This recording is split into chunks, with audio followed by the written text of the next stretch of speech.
सहना भवतु सहनो भुनक्तु सह वीर्यं करवावहै तेजस्विनावधीतमस्तु मा विद्विषावहै। ओम शांति शांति शांति। कृष्णाय वासुदेवाय हरये परमात्मने प्रणतक्लेशनाशाय गोविंदाय नमो नमः। गुरुर्ब्रह्मा गुरुर्विष्णु गुरुर्देवो महेश्वरा गुरुर्साक्षात् परब्रह्म तस्मै श्री गुरवे नमः। दुःखेषु अनुद्विग्नमनः सुखेषु विगतस्पृहः वितरागभयक्रोधः स्थितिधीर्मुनिरुच्यते। भगवंताच्या असीम कृपेने, विश्वमाऊली ज्ञानोबरायाच्या असीम कृपेने, सकल संतांच्या आशीर्वादाने, सद्गुरुदेवाच्या आशीर्वादाने चालत असलेल्या या नित्य ज्ञानेश्वरी चिंतनामध्ये आज आपण ज्ञानेश्वरीतील दुसऱ्या अध्यायातील 56 क्रमांकाच्या श्लोकापासून प्रारंभ करत आहोत। भगवंत अर्जुनाला सांगत आहेत, अर्जुना, दुःखे आली असता ज्यांचे मन उद्विग्न होत नाही आणि सुख आले तरी जो त्यासंबंधी निरीच्छ असतो, ज्यांच्या अंतःकरणातून काम, भय आणि क्रोध हे गेलेले असतात, असा जो मुनी आहे त्याला स्थितप्रज्ञ म्हणतात। भगवंत ज्यावेळेस अर्जुनाने भगवंताला प्रश्न केला होता की स्थितप्रज्ञाचे लक्षण काय, स्थितप्रज्ञ कसा असतो, कसा वागतो, तो कशाहून समजावा की तो स्थितप्रज्ञ आहे, त्यावेळेस भगवंत त्या प्रज्ञाचं वर्णन सांगत असताना वेगवेगळ्या पद्धतीने स्थितप्रज्ञ पुरुषाचे लक्षण सांगत असताना, या ठिकाणी स्थितप्रज्ञ पुरुषाचे लक्षण सांगत असताना भगवंत सांगतात की जो दुःखाने कधीच उद्विग्न होत नाही आणि सुखाविषयी त्याच्या जीवनामध्ये स्पृहा उरलेली नाही, दुःखामध्ये जो उद्विग्न होत नाही। कारण आपण पाहतो सुख दुःख आदी द्वंद्व हे प्रत्येक व्यक्तीच्या जीवनामध्ये चालू असतं। प्रत्येक व्यक्तीच्या जीवनामध्ये सुख येतं आणि कालांतराने पुन्हा त्याचं दुःखामध्ये परिवर्तन होतं। दुःख आल्यानंतर पुन्हा कालांतराने त्याच्यामध्ये सुखाचा कुठेतरी थोडा अंश येतो, पुन्हा ते दुःखामध्ये परिवर्तन होतं। सारखं हे सुख दुःखादी द्वंद्व हे प्रत्येक मनुष्याच्या जीवनामध्ये सतत चालू असतं। हे प्रत्येक मनुष्याच्या जीवनामध्ये सुख दुःखादी द्वंद्व येत असतं। मग या ठिकाणी जो स्थितप्रज्ञ पुरुष आहे, जो त्या स्थितीला प्राप्त झालेला आहे, जो आत्मज्ञानी आहे, जो आत्मस्वरूपामध्ये रमणारा आहे, जो आत्मस्वरूप आहे, असा जो स्थितप्रज्ञ पुरुष आहे की ज्यांच्या जीवनामध्ये दुःख येत नाही, उद्विग्नता येत नाही, त्यांच्या जीवनामध्ये कधीही अशा पद्धतीचं दुःख आपल्याला पाहायला मिळत नाही। दुःख पाहायला मिळत नाही म्हणजे तो सदैव त्या आत्मचिंतनामध्ये लीन असतो। दुःख पाहायला मिळत नाही म्हणजे याचा अर्थ, जर आपल्याला असं वाटतं किंवा हा महापुरुष आहे परंतु तरीही सुद्धा हा या ठिकाणी जगतामध्ये हा सुद्धा एक प्रकारे या लौकिक लोकांसोबत हा सुद्धा दुःख व्यक्त करताना दिसत आहे, तर याचा अर्थ असा आहे की तो जरी दुःख व्यक्त करताना दिसत असेल, तो जरी दुःख तो रडतानाही दिसत असेल, परंतु हे लक्षात ठेवा, त्याला हे सगळं माहिती असतं। अरे, ज्याप्रमाणे लहान छोटी छोटी मुलं असतात आणि छोटी छोटी मुलं ज्या पद्धतीने खेळ खेळतात आणि खेळ खेळल्यानंतर खेळामध्ये एकाची हार होती, एकाची जीत होती, ज्याची जीत झाली तो आनंद साजरा करतो, ज्याची हार झाली तो रडतो। दोघं भाऊ खेळतात हे लहान मुलं खेळतात, त्यावेळेस एकाची हार होती तो रडतो, दुसऱ्याची हार जिंकतो तो हसतो। मग त्या ठिकाणी जो त्रयस्थ पुरुष असतो, तटस्थ पुरुष असतो, त्यांचे पालक असतात, त्यांच्यावर मात्र त्या गोष्टीचा परिणाम होत नाही. त्यांच्यावर त्या गोष्टीचा परिणाम होत नाही, कारण त्यांना माहिती आहे हे जे खेळत आहे हा खेळ खेळत आहे आणि खेळ खेळत असल्यामुळे हे काही सत्य नाही. त्या पद्धतीने आणखीन आपल्याला असं सांगता येईल की या दृश्य जगतामध्ये या ठिकाणी महापुरुष तर आपल्याला दिसतात हो, की एखाद्या वेळेस एखाद्या प्रसंगामध्ये ते सुद्धा कुठे रडताना दिसतात, परंतु त्यांना माहिती असतं अरे ज्याप्रमाणे फिल्म असते, नाटक असतं, पिक्चर असतं, त्या पिक्चरमध्ये एखादा भावनिक क्षण येतो आणि भावनिक क्षण आल्यानंतर सगळ्यांच्या डोळ्यामध्ये अश्रू येतात. एखादा हिरो मरत असेल, एखादी हिरोईन मरत असेल, किंवा एखाद्या हिरोईनीवर अत्याचार होत असेल, किंवा आणखीन काही जे प्रसंग ते भावनिक असतात, ते भावनिक प्रसंग आल्यानंतर आपलं मन गदगदून जातं आणि आपल्या मनामध्ये असं वाटतं की ते व्हायला नाही पाहिजे, ते घडायला नाही पाहिजे, आणि म्हणून हिरोविषयी आपल्या मनामध्ये एक प्रकारचा आदरभाव आणि जो विलन असतो त्याच्याविषयी द्वेषभाव निर्माण होतो. म्हणजे आपण हिरोसाठी रडायला तयार होतो त्या नाटकामधील, आणि जो व्हिलन असतो तो मेल्यानंतर आपण आनंद साजरा करतो. बरं, आता ह्या सगळ्या गोष्टी जो नाटक पाहणारा आहे, जो पिक्चर पाहणारा आहे, त्याला माहिती नाही का की त्यामध्ये जे दाखवतात हिरो मेला आहे, हे मेला आहे, तर ते सत्य असतं का? ते सत्य नसतं. तर एक प्रकारचं ते सगळं खोटं असतं, ते सगळं नाटक असतं, ते भासवलेलं असतं, त्या पद्धतीने तयार केलेलं असतं. हे सगळं पाहणाऱ्याला माहीत नसतं असं नाही, पाहणाऱ्यालाही माहीत असतं, परंतु तो त्या पद्धतीने तो भावनिक होत चालतो. त्या पद्धतीने जर भावनिक क्षण आला तर त्याच्याही डोळ्यातून अश्रू येताना आपल्याला दिसतात. म्हणून नाटक असून सुद्धा जर आपल्या डोळ्यामध्ये अश्रू येत असेल तर समजायचं की तसं महापुरुषाच्या जीवनामध्ये हे सगळं त्यांच्या दृष्टिकोनातून मिथ्या असतं, परंतु तरीही सुद्धा हे जगतातील नाटक पाहून त्यांच्यावर असं आपल्याला वाटतं की त्यांच्यावर सुखदुःखाचे परिणाम होत आहे, परंतु वास्तविक पाहिलं तर त्यांचं मन स्थिर झालेलं असतं, त्यांचं अंतकरण स्थिर झालेलं असतं, तो स्थितप्रज्ञ असतो, आणि स्थितप्रज्ञ असल्यामुळे बाह्य जगताचा परिणाम त्याच्या अंतकरणावर होत नाही. वरवर पाहता हे सगळ्या क्रिया करताना तो दिसत जरी असला तरीही सुद्धा त्याचा परिणाम अंतकरणावर होत नाही. त्याचे जे काही सुखदुःखादी द्वंद्व आहे ते त्यांच्यावर पडत नाही. म्हणून दुःखाने तो कधीही उद्विग्न होत नाही, कधीच त्याच्या ठिकाणी उद्विग्नता येत नाही. अरे आपल्या जीवनामध्ये दुःख निर्माण झालं तर उद्विग्नता येते. आणखीन दुःखाची तीव्रता जर वाढली तर दुःखाची तीव्रता वाढल्यानंतर आपण चुकीचा निर्णय घेण्यात मागं पुढं पाहत नाही. अनेक लोक दुःखाने व्याकुळ होऊन आत्महत्यासारखा पर्याय निवडतात, कारण त्यांना ते दुःख पचवण्याची क्षमता त्यांच्याकडे नसते. त्यांच्याकडे ते दुःख पचवण्याची क्षमता नसते.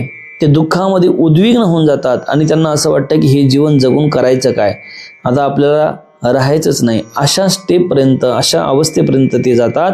मग सांगायचं तात्पर्य हेच की जो महापुरुष असतो, स्थितप्रज्ञ असतो, जो आपल्या अंतकरणामध्ये स्थिर असतो, त्या महापुरुषाच्या ठिकाणी अशा पद्धतीने उद्विग्नता येत नाही, अशा पद्धतीने तो उद्विग्न होत नाही. आणि म्हणून माऊली भगवंत म्हणतात की जो दुःखामध्ये कधीही उद्विग्न होत नाही आणि सुखाविषयी स्पृहा उरलेली नाही. ज्यांच्या जीवनामध्ये सुखाविषयी कुठल्याही प्रकारची, कुठल्याही पद्धतीने स्पृहा उरलेली, इच्छा उरलेली नसते, त्यांना माहिती असते दुःखाच्या नंतर सुख येतं, सुखाच्या नंतर दुःख येतं. म्हणून फार सुख मिळावं, ऐशो आराम मिळावा, धन दौलत मिळावं यासाठी तो त्याच्या मागे लागत नाही, त्याच्या मागे धावत नाही, त्याच्या मागे लागत नाही. आणि लागला सुद्धा त्याच्या मागे आपल्याला दिसत असलं की बा हे खूप धन कमवण्यासाठी, याच्यासाठी. महापुरुष जर असतील तर ते महापुरुष स्वतःसाठी काहीही धन कमवण्याच्या मागे लागत नाही, करत असतील ते इतरांच्या कल्याणासाठी ते करत असतात. म्हणून स्थितप्रज्ञ जो पुरुष आहे ते सुखाच्या विषयी फार स्पृहा बाळगत नाही, खूप इच्छा बाळगत नाही की मला सुख मिळावं, कारण त्यांना माहिती आहे हे जे काही जगत आहे, जगतच सुखदुःख आदी द्वंद्व धर्मापासून बनलेलं आहे. जगतात सुखदुःख दोन्ही गोष्टी आहे, त्याच्यामुळे सुखही येणार दुःखही येणार. त्याच्यामुळे सुखाविषयी फार ते इच्छा धरून बसत नाही, आशा धरून बसत नाही, स्पृहा धरून बसत नाही. कारण त्यांना माहिती आहे बाह्य सुख जे आहे ते बाह्य सुख माणसाला कधीही सुखी करू शकत नाही. बाह्य वस्तू माणसाला कधीही सुखी करू शकत नाही. अरे ज्या पद्धतीने 50 लाखाची जरी गाडी तुम्ही घेतली तरी सुद्धा त्या 50 लाखाची गाडी घेतली आणि तुम्हाला जर त्याच्यामध्ये यादमुळीचा त्रास असेल तर तुम्ही काय, यादमुळीचा त्रास असेल तर तुम्ही त्या एवढ्या मोठ्या गाडीमध्ये एवढे आरामदायक सीट असताना सुद्धा तुम्हाला त्याच्यावर बसता येत नाही, तर तुम्हाला ते साधं 20, 25, 30, 40, 50 रुपयाचं ट्यूब जे आहे जे खराब झालेलं त्याच्यात हवा मारून तुम्हाला ते टाकावं लागतं आणि त्याच्यावर बसावं लागतं. म्हणजे सांगायचं तात्पर्य बाह्य वस्तू माणसाला कधीही सुख देऊ शकत नाही. हे तर उदाहरण झालं की कुठल्याही पद्धतीने कुठलीही वस्तू असेल तर बाह्य वस्तू सुख देऊ शकत नाही, म्हणून ते सुखाविषयी फार स्पृहा बाळगत नाही. भय क्रोध त्यांचं निघून गेलेला असतो. त्यांच्या जीवनामध्ये भयही नसतं आणि क्रोधही नसतो, भयही नसतो. परंतु बऱ्याच ठिकाणी तुम्ही पाहता की महापुरुष हे चिडताना दिसतात, रागवताना दिसतात, कोणावर तरी रागवताना ते दिसतात. अरे पण त्या रागवण्यामध्ये महापुरुषाचा स्वतःचा स्वार्थ नसतो. ते स्वतःच्या लालसेसाठी रागवत नाही, ते इतरांच्या कल्याणासाठी रागतात. अरे संत तुकाराम महाराज यांनी शेवटी रागावून म्हटलं आहे की नायकती बटकीचे पुढे शिंदळीची रडतील. मग याचा अर्थ असा आहे का त्यांना राग आला म्हणून? नाही. कारेदास होसी संसाराचे खरं, दुःखाचे डोंगर भोगावया. याचा अर्थ असा आहे का की महाराजाच्या मनामध्ये क्रोध निर्माण झाला? असं नाही. तर तुकाराम महाराजांना या जगाला योग्य मार्ग दाखवण्यासाठी, योग्य वळण दाखवण्यासाठी कधी कधी चिडावं लागलं. महापुरुषाला चिडावं लागतं. महाराज म्हणतात ना, मी वैकुंठवासी आलो याची कारणाशी, बोलिले जे ऋषी मुनी साच भावे वर्तया. खरं आम्ही सांगण्यासाठी आलो आहे, आम्हाला भगवंतांनी पाठवलं आहे, आम्ही वैकुंठामध्ये राहणार आहे, परंतु जगाच्या कल्याणासाठी इथे आलो आहे. म्हणून जर जगाच्या कल्याणासाठी आलो आहे आणि आम्हाला खरा सुखाचा मार्ग माहिती आहे, खरं सुख माहिती आहे, तरीही सुद्धा तुम्ही या दुःखामध्ये याच्यामध्ये सगळे तुम्ही काय झाले आहे, आसक्त झाले आहे. आणि आसक्त होऊन तुम्ही त्या संबंधाचा व्यवहार करत आहे. म्हणून ते जे काही साधू संत आहे त्यांच्या जीवनामध्ये ना भय असतो. भय कोणाच्या जीवनामध्ये असतो? अरे तुमच्या आमच्या जीवनामध्ये भय असतो. कशाचा भय असतो? अरे आपण कोणाला तरी आपल्या जीवनामधून कोणाला तरी आपण गमवू नये याचा भय असतो. कशाचा भय असतो? आपण आपल्या पुत्राला, मुलाला, मुलीला व्यवस्थित सुखरूप ठेवावं याचा भय असतो. ते आपल्याला सोडून जाऊ नये याचा भय असतो. आपल्याजवळ जे धन आहे ते सुखरूप राहावं, ते कोणी चोरू नये याचा भय असतो. अरे आपल्याकडे जे आहे ते आपलंच राहावं याचा, ते कोणी घेऊ नये याचा भय असतो. म्हणून आपल्या जीवनामध्ये अनेक भय आहेत, पण साधू सत्पुरुषाच्या जीवनामध्ये काही भय नाही. आपल्या जीवनामध्ये आपला सतत एक भय माणसाचा लागलेला असतो, तो म्हणजे मृत्यूचा भय. प्रत्येकाला असं वाटतं, थोडाही आजारी पडलं त्याला वाटतं की आपण आता याच्यामध्ये आपला मृत्यू होईल, याच्यामध्ये आपला मृत्यू होईल, आपण घाबरून जातो. पण साधू सत्पुरुष जे असतात ते साधू सत्पुरुष मात्र या देहावर सुद्धा उदार झालेले असतात. काय झालेले असतात? देहावर सुद्धा उदार झालेले असतात. देहाविषयी सुद्धा त्यांची काही आसक्ती नसते. अरे म्हणून तर तुकाराम महाराज सांगितलं, बाकीच्या गोष्टी तर माणसाच्या सुटतील पण देहासक्ती सुटत नाही. काय सुटत नाही? देहासक्ती. म्हणून देवा, जर तुला माझ्यावर काही उपकारच करायची इच्छा असेल तर काय कर की देहाचा विसर पाडी मज.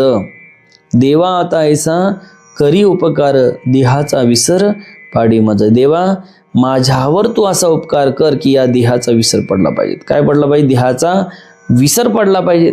हा जो देह मी माझा माझा माझा माझा माझा माझा म्हणतो, या देहाचा खऱ्या अर्थानं विसर पडावा. म्हणून जो भय असतो प्रत्येकाच्या अंतकरणामध्ये, देहाच्या संबंधाने म्हणा, धनाच्या संबंधाने म्हणा, मुलाबाळाच्या संबंधाने म्हणा, नातेवाईकाच्या संबंधाने म्हणा, मान सन्मानाच्या संबंधाने म्हणा, हा भय जो असतो, हा भय काय करतो? सतत तुम्हाला तो दुःख देण्यास कारणीभूत ठरत असतो. आणि क्रोधाच्या संबंधाने बोललो, क्रोधाच्या संबंधाने जर आपण विचार केला तर काय असतं की आपल्या अंतकरणामध्ये काय असतं, एखादी इच्छा पूर्ण नाही झाली तर त्याच्यापासून क्रोध निर्माण होतो. म्हणून अशा पद्धतीने जर आपण विचार केला तर आपल्या लक्षात येतं की काय, की त्याच्या जीवनामध्ये की सुख दुःख हे जे द्वंद्व येतात याला कारणच हे आहे. म्हणून जो दुःखामध्ये कधीही उद्विग्न होत नाही, सुखाविषयी त्याच्या जीवनामध्ये कधी स्पृहा नसते आणि त्याच्या जीवनामध्ये भय क्रोध ह्या गोष्टी सगळ्या निघून गेलेल्या आहे. काय तर त्याच्या जीवनातील भय क्रोध ह्या सगळ्या गोष्टी निघून गेलेल्या आहे. म्हणून अशा पद्धतीने जर आपण विचार केला तर तो या सगळ्याच्या पलीकडे असतो. मग आपल्याला पुन्हा आणखीन एक गोष्ट लक्षात येईल की महाराज की जे महापुरुष असतात ते ठीक आहे, तुम्ही सुखदुःखाचं नाटक करतात किंवा त्यांच्या जीवनामध्ये त्यांना माहिती आहे की या सगळ्या गोष्टी नाटक आहे, परंतु सगळ्या गोष्टी खरी आहे तरी पण तो अशा पद्धतीने आपल्याला दिसतो की त्यांच्या ठिकाणी ह्या सगळ्या गोष्टी भासतात, परंतु ह्या सगळ्या गोष्टी जरी भासत असला तरी त्यांचा दृढ निश्चय झाला असतो ह्या सगळ्या गोष्टी खोट्या आहेत. आता माऊली त्या संबंधाने काय वर्णन करतात ते एकदा पाहू. माऊली त्या संबंधाने म्हणतात, नाना दुःखी प्राप्ती जयासी उद्वेगु नाही चित्ती आणि सुखाची या आरती अडपैजे ना. ज्ञानोबराय सांगतात की नाना प्रकारचे दुःखे प्राप्त झाली तरी त्यांच्या चित्तात उद्वेग निर्माण होत नाही आणि सुखाच्या इच्छेत जो अडकल्या जात नाही. नाना प्रकारचे दुःखे, अरे प्रत्येकाच्या जीवनामध्ये काही ना काही चालूच असतं. सुख दुःखादी द्वंद्व धर्म प्रत्येकाच्या जीवनामध्ये चालू असतात आणि प्रत्येकाच्या दुःखामध्ये एकामागे एक ह्या सगळ्या गोष्टी चालू असतात. पण सांगतात अशाही परिस्थितीमध्ये नाना दुःखे जरी त्याला प्राप्त झालं, अनेक प्रकारचे दुःख, शेवटी शरीर तुम्ही धारण केलं, त्या शरीराला पीडा होणार आहे, शरीराला वेदना होणार आहे, शरीराला त्रास होणार आहे, तेही एक दुःख आहे. परंतु त्या दुःखाचा परिणाम त्याच्या चित्तावर होत नाहीत आणि ते चित्तावर होऊन त्यांच्या चित्तावर न झाल्यामुळे त्यांच्या जीवनामध्ये उद्विग्नता येत नाही. तुम्ही आम्ही असेल तर आपल्याला उद्विग्नता होत. जर एखादा आजार आपल्याला जडला तर आपल्याला असं वाटतं की याच्यापेक्षा आपण मेलेलो पडलो आहे का नाही. शरीराचं, अरे शरीर जोपर्यंत चांगला आहे तोपर्यंत ठीक आहे, पण ज्यावेळेस शरीर हे आपल्याला त्रास द्यायला सुरुवात करते त्यावेळेस आपल्याला असं वाटते की हे शरीर आपण सोडून दिलं तर परवडलं. म्हणून एक लक्षात ठेवा की हे जे शरीर आहे हे शरीर काय आहे तर दुःखाला प्राप्त करून देणार आहे. मग तरीही अशा परिस्थितीमध्ये त्याच्या जीवनामध्ये चित्तामध्ये उद्विग्नता निर्माण होत नाही असं माऊली सांगतात. आणि सुखाच्या इच्छेमध्ये तो फार अडकत नाही. एखाद्या गोष्टीपासून त्याला सुख मिळालं म्हणून तो तीच गोष्ट धरून बसतो असंही नाही. सुखाच्या गोष्टीमध्ये फार तो आसक्त होत नाही, फार अडकत नाही आणि दुःखामध्ये उद्विग्न होत नाही. अर्जुना तयाच्या ठाई काम क्रोधू सहजे नाही आणि भयाते नेणे काही परिपूर्ण तो. पुन्हा सांगतात की ज्यांच्या अंतकरणामध्ये काम क्रोध सहजच नाहीसे झालेले असतात तो सर्व काळी भयमुक्त असतो. विश्व चैतन्याशी एकरूप झाल्यामुळे तो परिपूर्ण असतो. ज्यांच्या अंतकरणातील काम क्रोध लोभ गेलेला आहे ह्या सगळं त्याच्यामुळे तो काय भयरहित होतो. अरे भय निर्माण होण्याला कारण सुद्धा ते आहे. अंतकरणामध्ये जो राग आहे तो सुप्त असतो. काय असतो अंतकरणामध्ये? राग म्हणजे आसक्ती. ती आसक्ती सुप्त असते, त्यालाच वासना म्हणतात. आणि हे जी काही वासना आपल्या अंतकरणामध्ये असते ती वासना, त्याची आसक्ती किंवा वासनालेच एक नाव दुसरं आसक्ती सुद्धा आहे, जी अर्जुनाच्या ठिकाणी युद्धभूमीवर निर्माण झाली होती. कशाची आसक्ती? आपल्या स्वजनाच्या विषयी आसक्ती.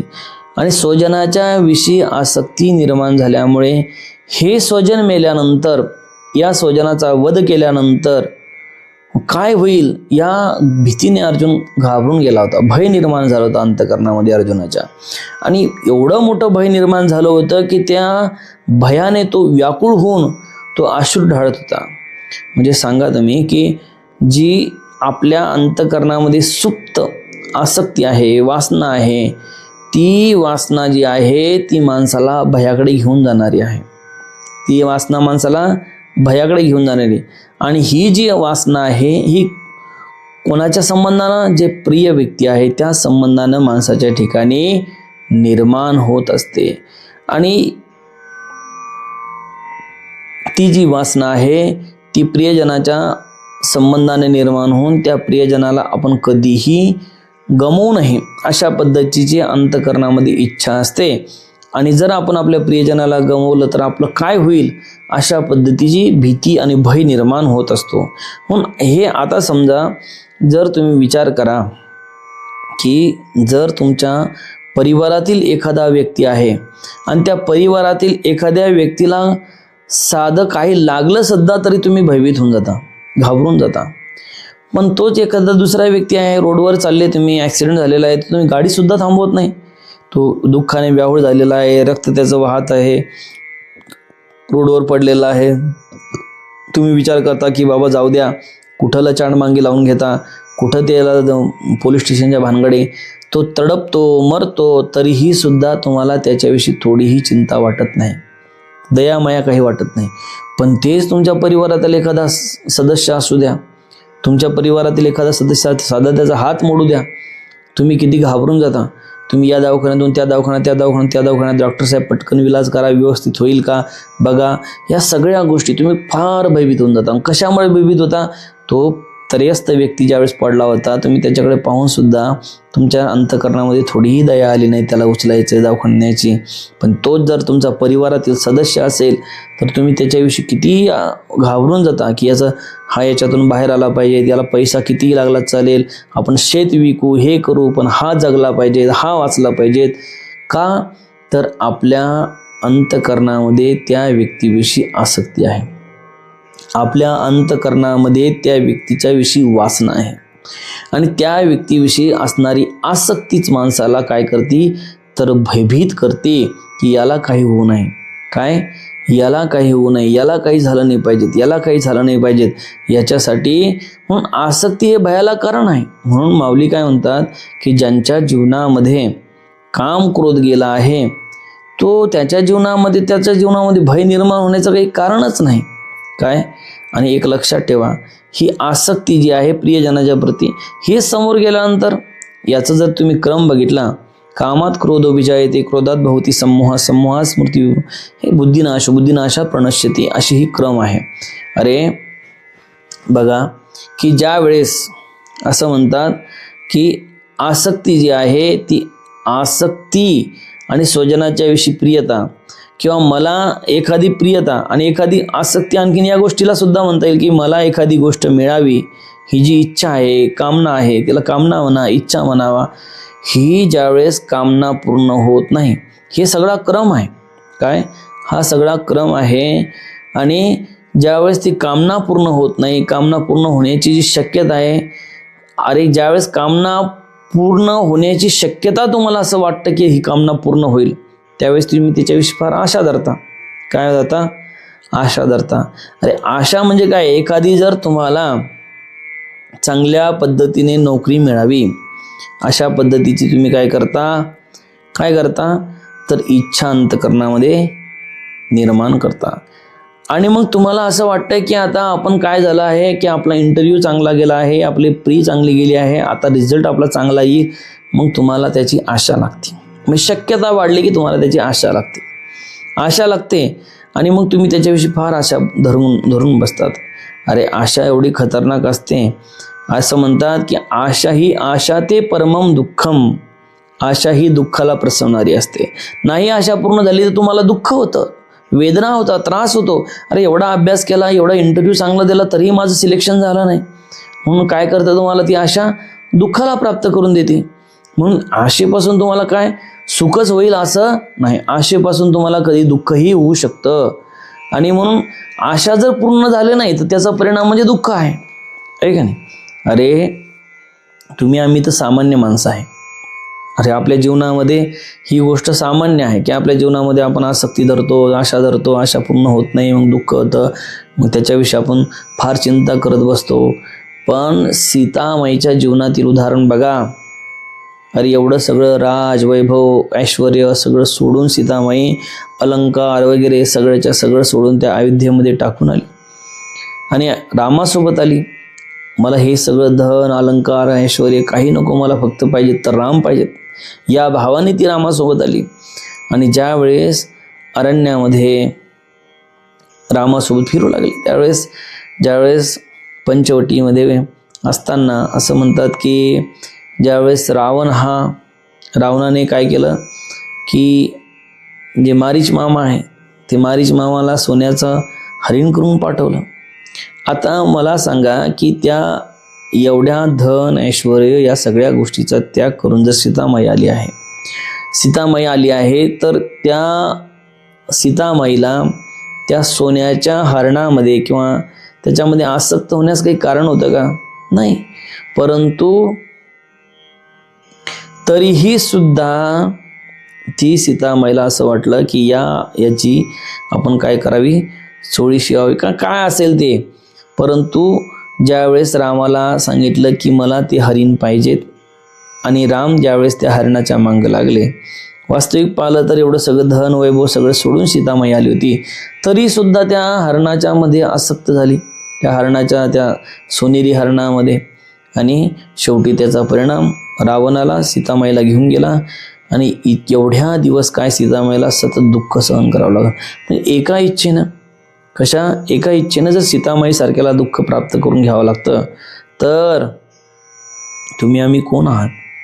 अरे आशा उपजली, देवाला आशा उपजली तर नीच वामनत्व आलं त्यासे. आशा उपजली कोणाला उपजली होती आशा?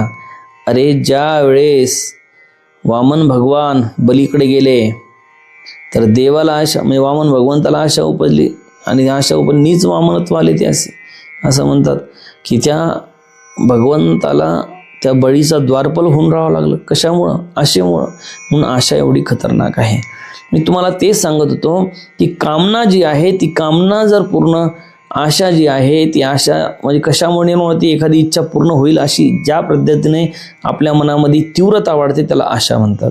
आणि हीच कामना पूर्ण झाल्यावर त्या पदार्थाची वृद्धीची इच्छा याला लोभ म्हणा. अरे तुम्ही आता चांगला इंटरव्ह्यू द्याला झाला, तुम्ही पास झाले, नोकरी तुम्हाला लागली, तुम्हाला अपेक्षा होती त्या पद्धतीने 1 लाखाची नोकरी लागली, 1 लाख रुपये पगार आहे तुम्हाला, तुमची कमवण्याची 5,000ची अपेक्षा कॅपॅसिटीने तुम्हाला 1 लाख रुपये महिन्याला पगार यायला लागला, ही झाली तुमची कमाई. तर तुम्हाला त्यामध्ये समाधान नाही तुम्हाला तरीही सुद्धा त्याच्यापासून आणखीन जसं टेबलावरून लिगली मिळतात तसं टेबला खालून मिळावे अशा पद्धतीची जी काही अंतःकरणामध्ये जो भाव निर्माण होतो, मला अशा पद्धतीने आणखी मिळावं 1 लाखामध्ये माझं काय होईल, आणि त्यालाच म्हणतात लोभ. काय म्हणतात? लोभ. आणि लोभ होतात. परंतु 1 लाखाचे आता 5 लाख मिळायला लागले तरीही त्या 5 लाखामध्ये समाधान मिळत नाही. मग आणखीन वेगवेगळ्या पद्धतीचे फंडे करून, काही चुकीचे कामं करून, याची जमीन त्याच्या नावावर करून, त्याची जमीन याच्या नावावर करून, काही चुकीचे लायसन देऊन काहीतरी अशा पद्धतीने पुन्हा पैसा मिळवावा, पुन्हा आपल्याला पैसा मिळावा, अशा पद्धतीने जी काही इच्छा व्यक्त करणं किंवा अंतःकरणामध्ये अशी स्थिती निर्माण होणं याला म्हणायचं तृष्णा. आणि तृष्णा जी आहे, आणि एक दिवस मग काय होतं, तुमची अति तृष्णा वाढल्यामुळं एक दिवस कोणीतरी तुमच्यावर धाड पडते, तुमचा भ्रष्टाचार बाहेर होतो आणि तुम्हाला नोकरीही जाते, सगळं जातं आणि तुम्हाला दीर्घ काळापर्यंत भ्रष्टाचार केला म्हणून जेलमध्ये राहावं लागतं. म्हणजे तुम्हाला ही दुःख कशानं निर्माण करून दिलं? पहिली गोष्ट तर तुम्ही आशा धरली, आशानं तुम्हाला झालं पूर्ण, एवढ्यावर ठीक होतं. पण तुम्ही लोभ धरला तर तुम्ही पैसे घ्यायला लागले लोकांकडून, पण तेवढ्यावर तुमचं समाधान झालं. तुम्ही वेगवेगळ्या पद्धतीने फंडे वापरून याची जमीन त्याच्या नावावर, त्याची जमीन याच्या नावावर, याचं हे करून ते करून, वेगवेगळ्या पद्धतीने काही चुकीचे लायसन देऊन काही करून तुम्ही आणखीन पैसा मिळवण्याचं काम केलं. आणि त्या तृष्णेच्या पोटी तुम्ही घर बंगला बांधला असेल, पण आयुष्यभर तुम्हाला त्या बंगल्यामध्ये राहता आलं नाही, जन्मठेप बिल तुम्हाला लावावं लागलं त्या जेलमध्ये, कारागृहामध्ये. मग मला सांगा किती खतरनाक आहे. पण जो महापुरुष असतो, स्थितप्रज्ञ असतो, त्यांच्या जीवनामधून हे काम क्रोध हे दोन्हीही गेलेले असते. त्यामुळे त्यांच्या जीवनामध्ये भयसुद्धा नसतं आणि भयात नेणे काही परिपूर्ण, तो परिपूर्ण असतो. आता शेवटी माऊली काय सांगतात ते एकदा बघा. ऐसा जो निरवधी तो जाणपा स्थिर बुद्धी जो निरसुनी उपाधी भेद रहितो. काय अरे अशा पद्धतीने जो अमर्याद आणि सर्व प्रकारच्या उपाधीचा त्याग करून भेदरहित झालेला असतो तो स्थित प्रज्ञ होय हे जाणावे. अशा प्रकारे अमर्याद आणि सर्व प्रकारच्या उपाधी. मग उपाधी कोणती? सगळेच जाणा. उपाधी वेगळे तुम्ही निर्विकार काहीच संसार तुम्हा नाही. हा सगळा संसारच आहे. अरे हे सगळं आपण जे करतो आहे, धन दौलत पैसा इस्टेट प्रॉपर्टी हे सगळं मिळवण्यासाठी रात्रंदिवस प्रयत्न करत आहे. आपल्या मुलाबाळांसाठी रात्रंदिवस धावत आहे. अरे कशासाठी तरी आपण रात्रंदिवस कष्ट करत आहे. हा सगळा संसार आहे. या ठिकाणी कर्म करू नये असं नाही. भगवंताने सांगितलं कर्म तुम्हाला करावंच लागेल, स्वधर्माचं पालन तुम्हाला करावं लागेल. पण मला जे मिळालं त्याच्यामध्ये माझं समाधान नाही. पुन्हा मिळावं अशा पद्धतीची आसक्ती मात्र साधू संतांना नसते. म्हणून ते त्यांच्या जीवनामध्ये स्थिर बुद्धी झाली असते आणि संपूर्णतः उपाधीच्या त्या पलीकडे असते. उपाधी वेगळे तुम्ही निर्विकार काहीच संसार तुम्हा नाही. संसार त्यांच्या जीवनामध्ये नसतो. म्हणजे हे संसार म्हणजे लग्न करणं एवढा पुरता संसार मर्यादित नाही. अरे हे सगळं जो दिसतो प्रपंच हा सगळा संसारच आहे. या प्रपंचाला मिथ्या समजून ते आपल्या एका आत्मस्वरूपावर स्थिर होतात. आणि असे जे पुरुष आहे ते स्थित प्रज्ञ जाणावे अर्जुना असं भगवंत अर्जुनाला सांगत आहे. आजची ही झालेली सेवा विश्वमाऊली ज्ञानोबरायाच्या चरणी समर्पित करू. ओम पूर्णमदः पूर्णमिदं पूर्णात् पूर्णमुदच्यते पूर्णस्य पूर्णमादाय पूर्णमेवावशिष्यते. ओम शांती शांती शांती.